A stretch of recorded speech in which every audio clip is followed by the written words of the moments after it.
السلام علیکم ورحمۃ اللہ وبرکاتہ۔ ناظرین، امید کرتا ہوں سب خیریت آفیت کے ساتھ ہو گئی انشاءاللہ عز و جل۔ آج کی اس ویڈیو میں اردو کتاب سیرت مصطفیٰ صلی اللہ تعالیٰ علیہ وسلم کا پارٹ نمبر 36 پڑھیں گے۔ پیج نمبر 119 ہے۔ اب بھی اگر اسلامک پروڈکٹس میں اردو بیسک بکس، عربی بکس، پلاسٹک دانہ والی تسبیح اور اسلامک ڈیجیٹل تسبیح، اسلامک بروچز، عمانی کیپس، قرآن پاک، قاعدہ، عطر اور پرفیوم اور جانماز اور اسلامک حجاب، رومالی، دوپٹہ، یہ تمام چیزیں، نقاب وغیرہ ہمارے اس اسٹور پر آپ کو مل جائے۔ آپ بھی ہماری Instagram I D IAT store کو ضرور فالو کریں تاکہ آپ کو اپڈیٹ ملتے رہے، اور اسکرین پر دیے ہوئے نمبر پر بھی آپ واٹس ایپ پر آرڈر بک کر سکتے ہیں۔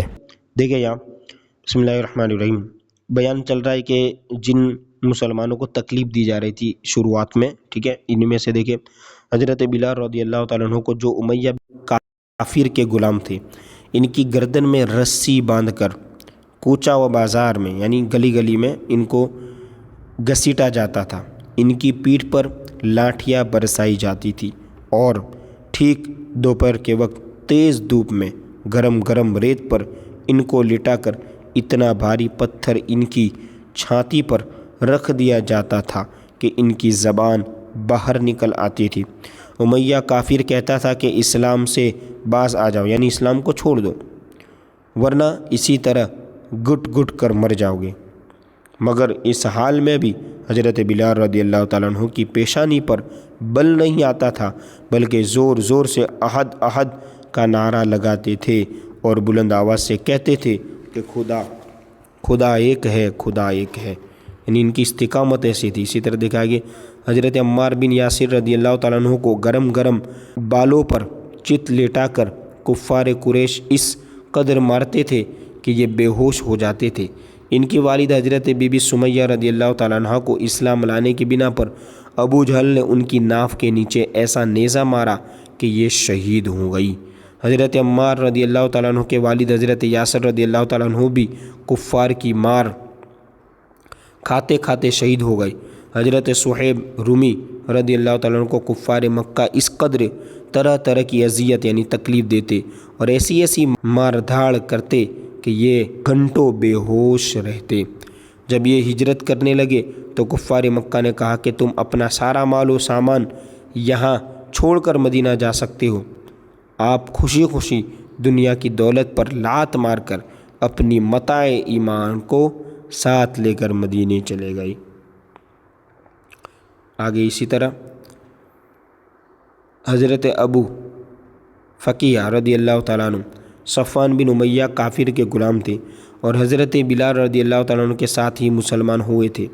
جب صفوان کو ان کے اسلام کا پتہ چلا تو اس نے ان کے گلے میں رسی کا پھندا ڈال کر ان کو گھسیٹا اور گرم جلتی ہوئی زمین پر ان کو چیت لٹا کر سینے پر وزنی پتھر رکھ دیا۔